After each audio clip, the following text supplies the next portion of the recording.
defense is so tight in the nation's capital today that one of the greatest thieves in this country was finally caught.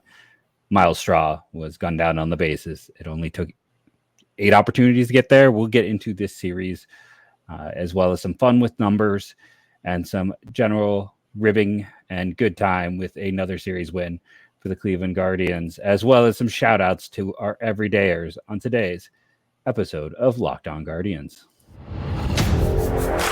You are Locked On Guardians, your daily podcast on the Cleveland Guardians, part of the Locked On Podcast Network, your team every day.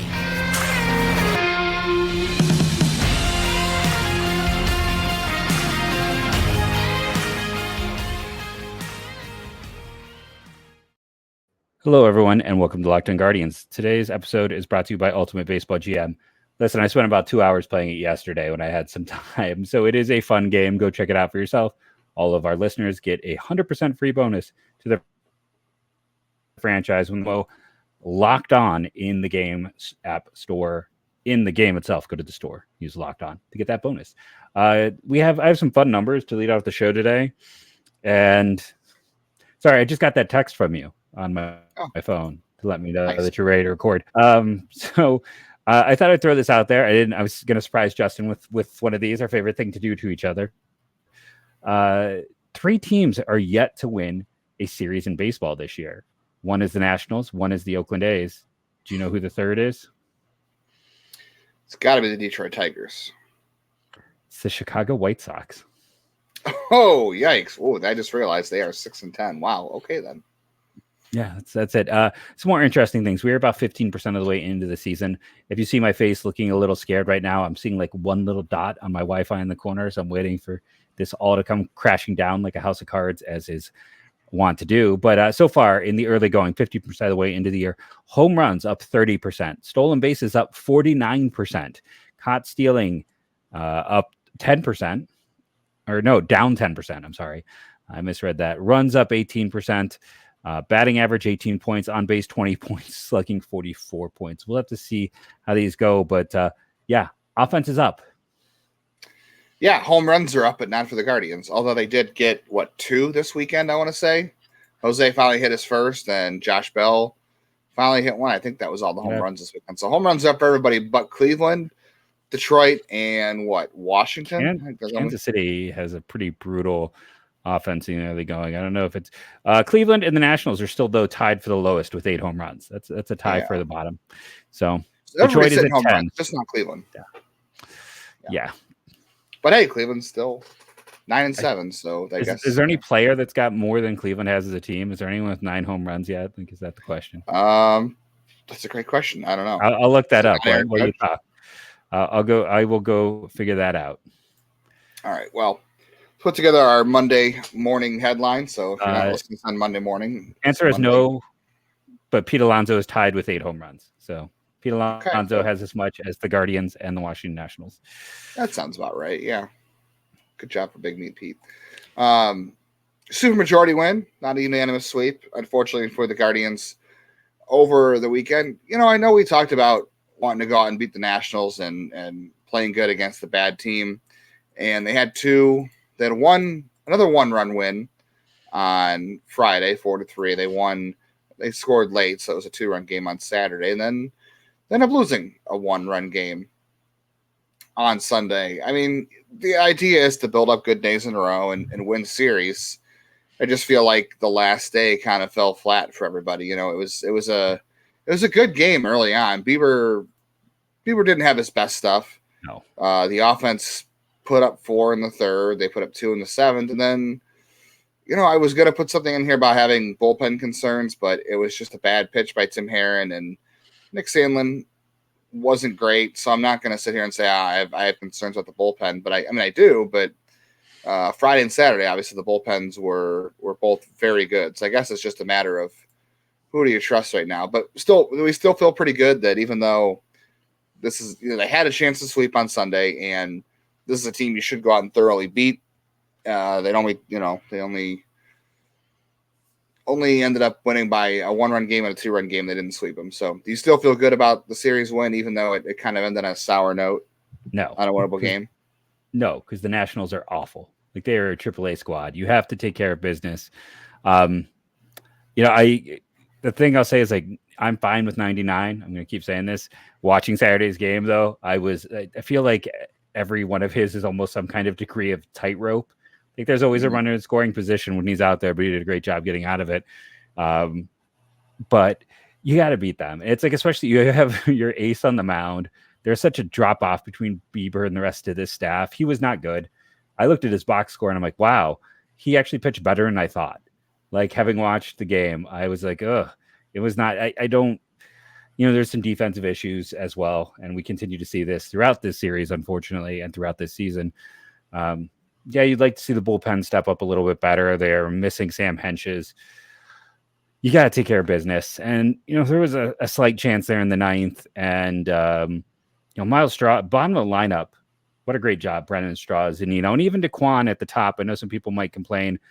The one thing I'll say about Quan is, listen, strike two was absolute crap. I would use harsher language if I could, but we already had to edit some of that out from Friday's show.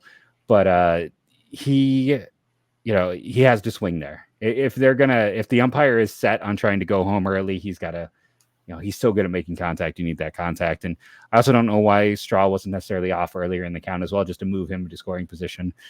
But you got to beat the Nationals. Nationals are bad. You can't let them keep coming back.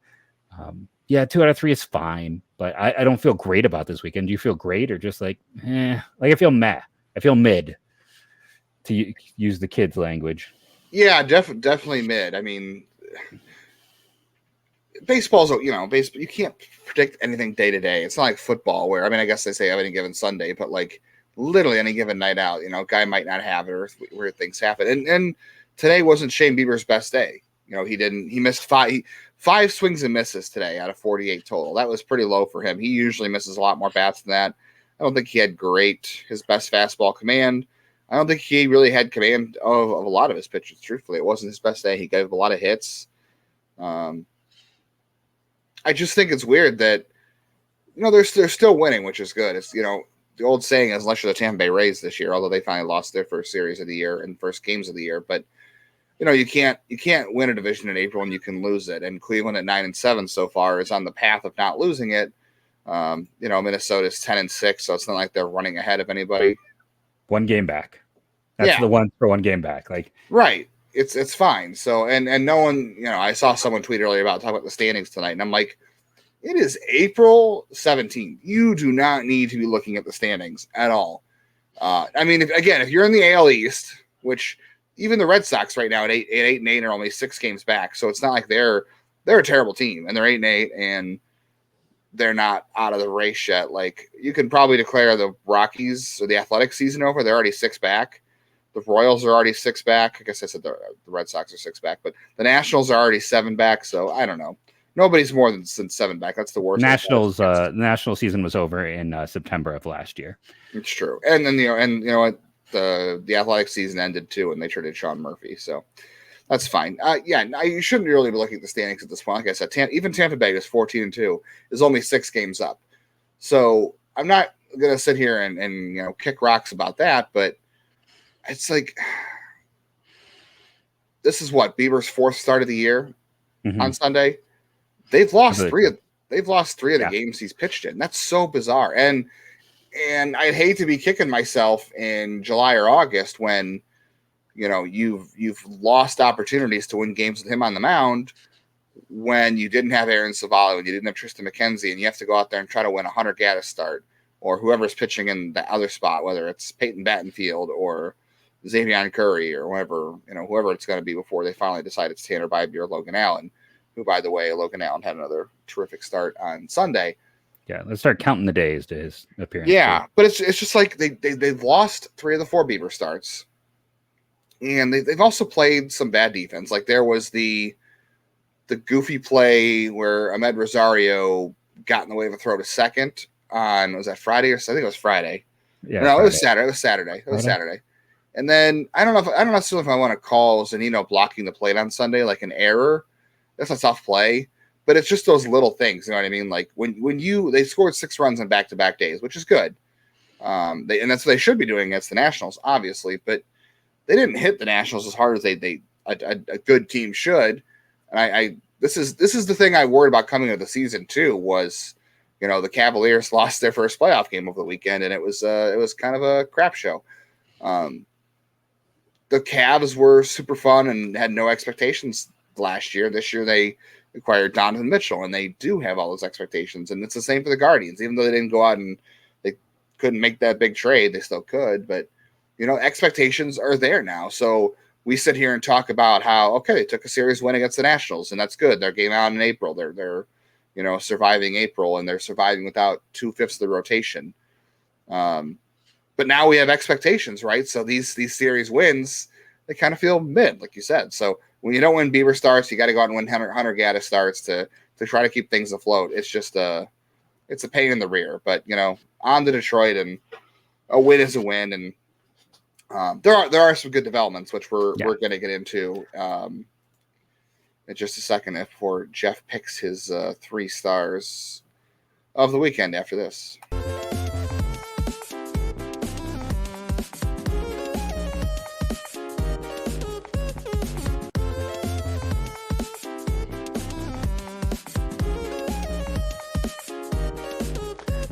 Oh, sorry. I was getting into the music, I guess. I was expecting to cut off.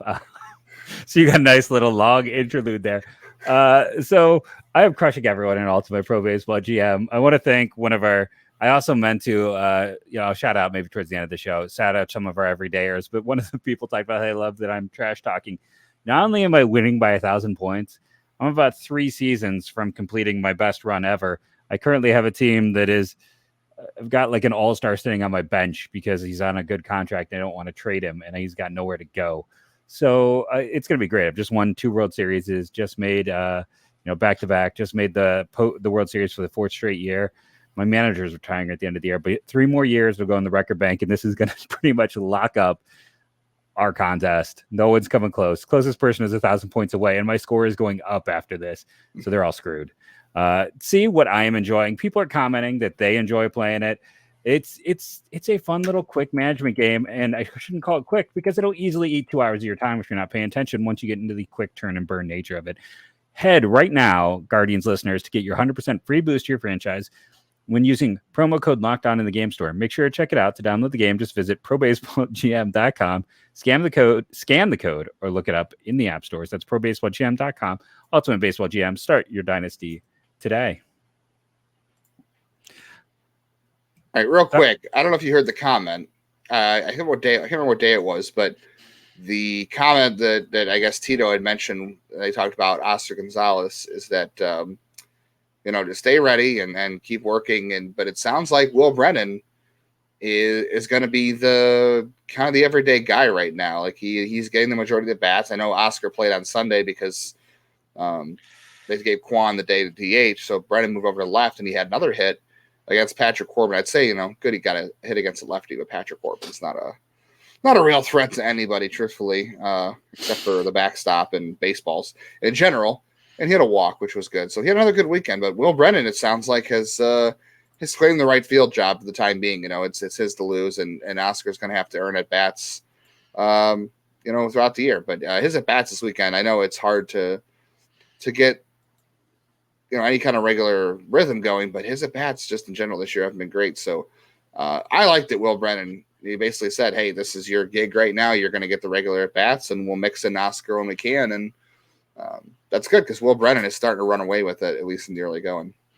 Yeah, he's been great. And it's the nice thing too is it's some extra base hits, like some doubles, but it's also like defense. Like I'm too many likes. I apologize. The defense is so strong, and he's got a good arm. And I know they had him in left field today in the off day, but when he's making all the throws, he can totally handle right field. He's doing it offensively. He's doing it defensively. He is just doing it all. And, I see occasional deranged comments about how Oscar Gonzalez needs to play more and Miles Straw needs to sit. One could argue right now that Brennan and Straw is the best 1-2 combo in the lineup over the past week and a half, since they are always hitting back-to-back pretty much. Today in Sunday's game, like I said, it was those two and Zunino that were really They Bell was scored 4 of solid. the 6 runs. Yeah, Bell was solid the whole week. You know, we'll talk about that as well.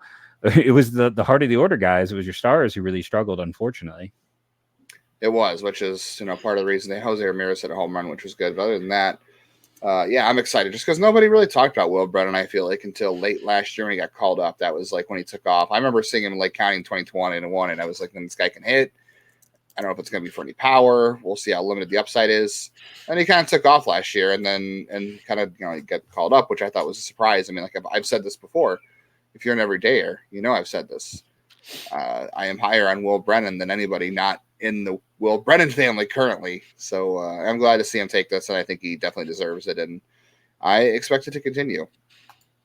Nice to see Josh Bell show up in DC, stop by, the Cherry Blossoms, the Smithsonian, and he found his bat somewhere. He must have left it there when he got traded to San Diego. He's taking one last look at the Cherry Blossoms before he headed to San Diego, and he picked it up and had a pretty nice weekend. He hit his first homer, had a couple of doubles, really good at bats, hitting the ball hard, an RBI today. How do you feel about Josh Bell right now? You feel like, is this a mirage because he's playing in DC and he's playing the Nationals and they're bad, or is this like, hey, this is the Josh Bell that we thought we were going to get? No, he's always a slow starter, but he has never been as bad as he was. Even when he's had his down years, he is about a league average bat. So he'll rebound. So this was positive. Multi-hit every single game in the series. That's another good sign. And now, for all of his struggles, like he was still getting on base. So there were 3 guys last year who started for this team in Ahmed, Naylor, and Oscar Gonzalez, who are all worse than him in terms of production. He has moved out of that. He's not even that bottom tier. So it takes, it's early on. It takes one good weekend to move past it. And hopefully he could just, the Detroit Tigers are up next, and that'll help you feel even better. It should. That is the recommended cure. Some people get apples, and some people say when it's in baseball, you have to face the Tigers or the Nationals. I would say Josh Bell probably warranted one of the 3 stars of the series. 100%. I think. Yeah. I'd say Josh Bell. I don't know. Emmanuel Clase closed 2 of the games. Can you get a closer to that? Mike Zunino, actually. Mike Zunino leads the team in OPS right now. I don't know he how does. you can't say he's one of the stars this year. Well, it's the thing weird. Too. It's and even like Miles Straw, like one game he's 3 for 4, and let's see, and the other game he's 4 today. 2 for 4. He also had his 7th stolen base to, I believe, lead baseball. So like if it's not Zunino, it's Straw. Which is weird to say. If it's not Miles Straw, it's our catcher, was a line I never said a year ago. Like that's just not how this worked. But yeah, it's one of them. So it's either Straw or Zunino. I'm willing to go either way on that. Let's see. Because Zunino didn't play all 3, right? Yeah. So I think I give it to Straw over Zunino because he played all 3 and had multi-hits in multiples of those games. How about Zunino, already up to 6 doubles, by the way? We're going to have a lot of home runs, but he's got to lead the team with that. But yeah, and then, I'll do a pre shout-out read, but Emmanuel Clase, I put on my So Rare team, and he was worth 39 points this week for me. So, yeah, I think I would give it to him just based on the fact that he and they were not stressful outings. Like he was still not up there velocity wise, but it was definitely, at least the Saturday one was pretty solid. I'm trying to remember about Fridays off the top of my head. Yeah, he was good this weekend. Back-to-back days. I think there was talk about him maybe being available on Sunday. Could have used them because obviously the bullpen didn't come through. I'm not going to split hairs on Tim Herron. And at some point, I don't know. Right now, Herron and Sandlin seem to be the least trustworthy guys in the bullpen. Everybody else, but they're going to them a lot. I know, and I just feel like they're not trustworthy right now. And it's early, and Herron's obviously had some good outings. He was great early on, but I feel like Enyel was. I know he went an inning in the 3rd on Saturday, but like I feel like he's not getting called as much, or even like Morgan only appeared in 1 game. Like it's weird how they're setting up and kind of using them. Yeah, and Eli has yet to allow a run this year. Knock on wood, he's been pretty good. So it is weird how Herron and Stanley have kind of gone to that 5th or 6th inning we're losing role, and then Morgan and De Los Santos have shifted to the back end of that. The first guys out in front of Karinchak, Stefan, Clase. I'm curious to see what happens when Henches comes back because he pitched in Arizona over the weekend. Things sounded good, so he might head to Columbus soon, it sounds like, for a couple of rehab outings. So he could be back. Maybe wondering if he could be back by the time this team comes home for the next homestand. That'd be really interested. So Clase, Bell, and you said Zunino, right? I'm going Straw over Zunino because Straw played. Since it's close, I'm going to go Straw. That's pretty fair. He played all three, even though the one game wasn't as strong for him, but the other two were really strong. And, he's defensively, not to knock. Zunino was getting better. I saw there was like an article about Zunino's defense and the positives of it. I didn't read the article. I got to be honest, but Straw, his defense never sleeps. That's true. He's like a night watchman up there. His watch never ends. Yeah. All right. Well, we're on to the Tigers. We'll talk about the Tigers series, pitching matchups, keys to the series, and what we're watching for coming up in just a second.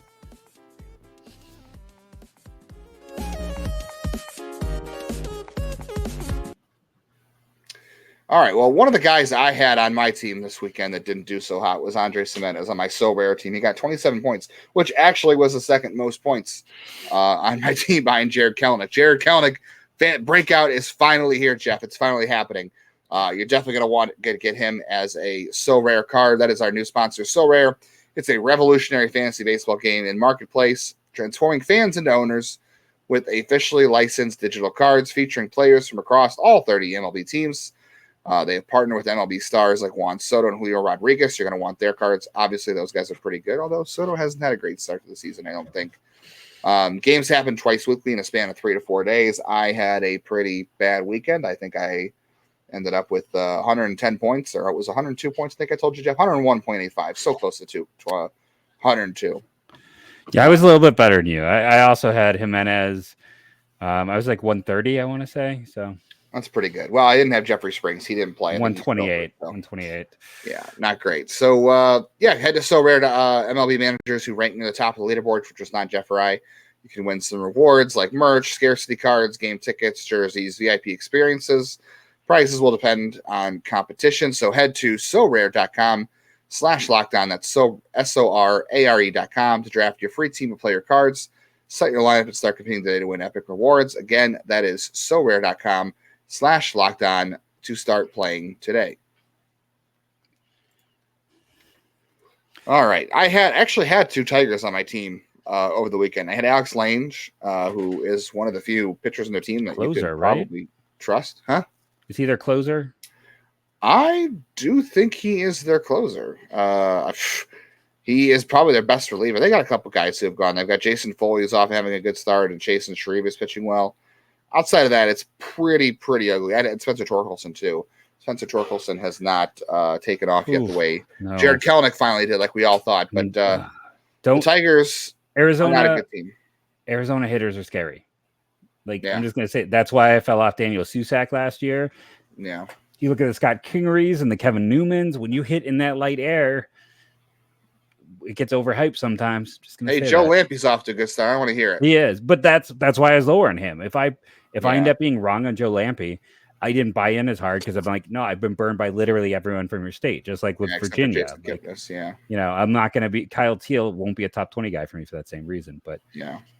All right. Well, Guardians and Tigers this week in Detroit. We'll see how the weather holds up on Monday. I know it doesn't look great in Detroit, but first matchup is Matt Boyd versus Hunter Gaddis. Whew. This is going to be a barn burner because, bet the over for runs scored. In that one. Bet the over and watch it be a 2-0 game. Class A closed up. By the way, Cleveland, this is why I say don't, Jeff says bet the over. I'm thinking not because Cleveland is 9-7 in their 16 games so far. And they have now played 9 one-run games out of their 16 games. They're 5-4 in one-run games after the loss on Sunday. 9-7 overall. That is wild to me. They are they're 4-0 in extra innings, which that's also strange. I guess that means they've kind of spread it out more in extra innings. But just when you think that you want to bet the over on Hunter Gaddis versus Matt Boyd, it'll probably be like a 2-0 game. I don't know. Matt Boyd off to a start, 4 ERA in 9 innings, 2 starts. Has walked as many guys as he struck out so far. Hunter Gaddis is getting another start. I don't know. This should be a lineup that Hunter Gaddis does okay against. What is I'm going to do everyone's favorite to interrupt you. Take a guess on Detroit's team batting average and team OP on base percentage. Their batting average is 210. 208, very close. Wow. Yeah, they're bad. 273 on base, 327 slugging, so a 600 OPS. That's good, right? That's how you want. Yeah, this is golf, right? You want to be low. Cleveland's got a 689. They have no slugging at all, but their on base percentage is 15th. They're middle of the pack in that. So Cleveland, for much as we can play, and it's like Detroit was historically bad a year ago, and somehow they're worse. They are. They strike out a lot. They're second worst in baseball in terms of swing and miss, so that should be good for Hunter Gaddis.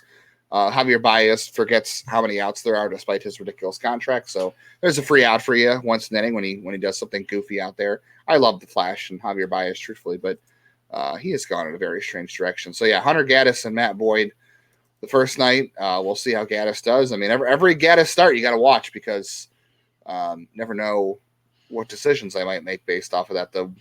I'm not rooting for Gaddis to do bad. I'm just saying you got to watch these because I don't know. All the minor league teams are off tomorrow, so we don't know who on Monday. So we don't know who would line up for his start. But I think Tanner Bybee is scheduled to start Tuesday, so like they're close in that range. I don't know. It's just one of those things you got to keep an eye on. See how this goes. It just feels like Logan Allen would be the guy. Like he had 14 a year ago. Yeah, I agree. He's up to is it 3 starts now or is it just 2? That's 3. It's 3, and he's been nails. It was 2. He had 2 this weekend alone, and they were both pretty good. His start Sunday was really interesting. I tweeted about it if you want to go find it. Tuesday is Eduardo Rodriguez and Peyton Banfield. So Peyton Banfield earns another start. No issues with that for me. I think we both talked about that the other day. If you're never there, you would have heard us talk about that he earned another start, and he has. I think for Spencer or for Peyton Banfield, don't change anything. He threw a ton of those cut fastballs against the Yankees. They swung and missed a ton. The Yankees are in a different planet in terms of what they do offensively versus the Tigers. The Tigers are playing a different sport. Like the Tigers might as well be playing cricket, and the Yankees are playing baseball. So I think Peyton Banfield just throw a ton of cutters and see what happens. Wait, until they can hit it, right? No, might as well. I mean, they're not going to hit it. They can't hit anything right now. No, I mean, I am tempting fate so poorly right now. If they hit if the Tigers scored double-digit runs this week, that's my fault, and I will own it and apologize. Jeff's going to wear the dunce cap if they do that. And then Wednesday, the day game, the series cap is Cal Quantrill versus Spencer Turnbull. So I know we looked at the Spencer Turnbull stats. Other people might look at his line. The season so far for Spencer Turnbull, not great. He did have a good outing against the Blue Jays the other day, and the Blue Jays have a good lineup. And as somebody I can tell you who has had Spencer Turnbull on a lot of fantasy teams over the last couple of years before he got hurt, this guy's pretty good. So yes, I liked him out of Bama. Last against the Blue Jays, back his last time out, 5 innings, 6 hits, a run, 6 strikeouts, and a walk. So I think he's getting better as he comes back from TJ. Don't be surprised if you're watching on Wednesday or listening to Hammy and talks about how Spencer Turnbull has shut the Guardians down. I feel like we're in for a repeat. I know you can't predict these things, but I feel like we're in for a repeat. They're going to beat They're going to beat Matt Boyd by a run. They're going to beat Eduardo Rodriguez by 2 runs. Then they're going to wind up losing 4-3 or 3-2 to Spencer Turnbull and the Tigers on Wednesday and take another series. But it is what it is. I don't know. Cal didn't have his best stuff against the Nationals, and he won't need his best stuff against the Tigers, and it was enough to win. So I don't know. I just hope my keys for this, Jeff, you could tell me if you got something different.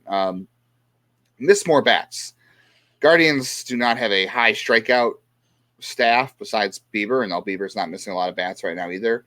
But as I said, the Tigers, they have the second worst strikeout percentage in baseball. They strike out second most of anybody in all of baseball, and they also do not walk. They are a very impatient team. They are 23rd in terms of walks, so miss some bats. Like, keep them off the bases. Don't make those errors. Don't walk guys, and let stupid things happen, like happen on Sunday. You can avoid that error by your guy that plays shortstop. I don't want to call anybody out there. I'm just saying you can eliminate those things. And then the Tigers also walk a lot of people as a team, so definitely want to stay patient and take advantage of strikes. This is a team that walks. Matt Boyd has as many walks as he does strikeouts. I think Eduardo Rodriguez has a ton of walks as well, or at least as many walks as strikeouts. So, take your walks against these guys. They do not throw. Eduardo's better at keeping guys off the bases by the free pass, but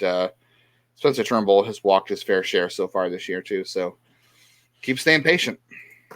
Yeah, if anyone was curious, I'm literally making a list of our everydayers here, so I make sure I can give shout outs to the correct people as that's happening. I do want to say we've had great response to that. Here's my thought: Detroit's lineup, Detroit's lineup is pitiful, terrible. It is a no good, very bad lineup.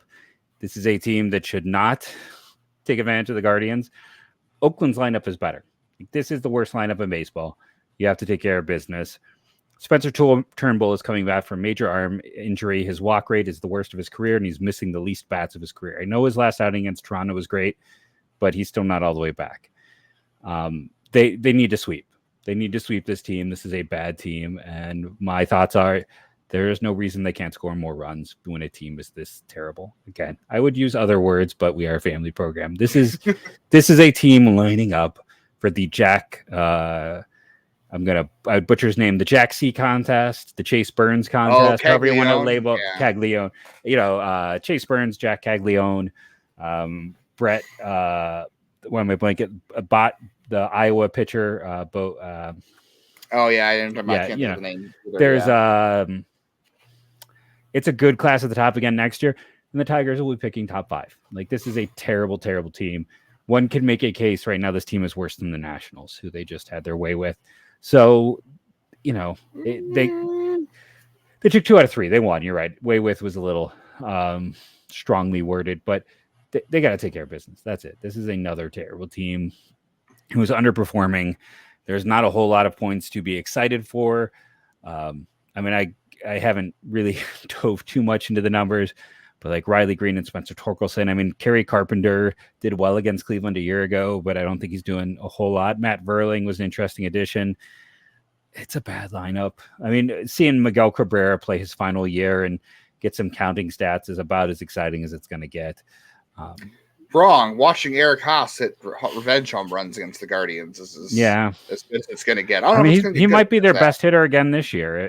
He's off to a poor start. Not a good start. No, not a good. I don't think anyone's. I didn't really dive into their individual numbers other than they looked at the macro, not the micro, but they've not been. If you're hitting 208 as a team, Nick Maton, Jake Rogers, Kerry Carpenter is playing well, but those 3 are about it. Good on Jake Rogers. I kind of liked him when they got him back in the day in the Verlander deal. But this is a really bad team. And the schedule is set up that this is a really bad team stretch, and they gotta win. You gotta win just about every one of these series. Though the Florida one's gonna be tough pitching wise, but you gotta beat bad teams, and this is a stretch of bad teams. Definitely got to win this one. Like you said, we'll talk about it on Thursday, or on Friday. But the Miami series is shaping up to have some tough pitching matchups. So get these wins while you can, because even if the Marlins aren't great, they do have an interesting rotation. And with this offense, you never know what could happen. So 2 out of 3 in this series would look good again. No, agreed. Thank you for listening, rating, and reviewing. Let's shout out a few of these everydayers. I know I've shouted out Aaron B before. Alton said something in there, and Alton is inspired one of our best segments a year ago, Alton H. And Mike asked if what he does counts. So I'll give Mike one of the shout outs today. So I'll try to do 2 to 3 a day of our everydayers.